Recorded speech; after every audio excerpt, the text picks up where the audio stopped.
రాష్ట్రానికి పెద్ద ఎత్తున వస్తున్న పరిశ్రమల అవసరాలకు తగ్గట్టుగా విద్యుత్ సబ్స్టేషన్ల నిర్మాణం చేపట్టాలని ట్రాన్స్కో అధికారులకు మంత్రి గొట్టిపాటి రవి స్పష్టం చేశారు. ట్రాన్స్కో ఏపీ ఎస్పీడీసీఎల్ అధికారులతో విడివిడిగా మంత్రి వరుస సమీక్షలు నిర్వహించారు. వివిధ దశల్లో ఉన్న 6,000 కోట్ల రూపాయల ప్రాజెక్టు పనుల స్థితిగతులను గొట్టిపాటి అడిగి తెలుసుకున్నారు. నిర్ణీత కాలపరిమితిలోగా అవసరం మేరకు అన్ని సబ్స్టేషన్ల నిర్మాణం పూర్తి కావాలని స్పష్టం చేశారు.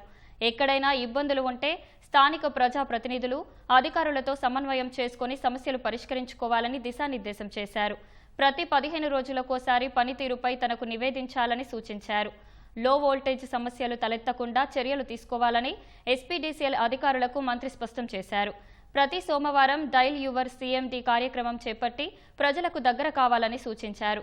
పరిశ్రమల అవసరాలకు తగ్గట్టుగా సబ్స్టేషన్ల ఏర్పాటుకు ప్రభుత్వ భూములు గుర్తించి అందుబాటులో ఉంచుకోవాలని ఆదేశించారు. రైతులకు వ్యవసాయ కనెక్షన్లు ఇచ్చే విషయంలో ఎలాంటి ఫిర్యాదులు రాకూడదని తేల్చి చెప్పారు.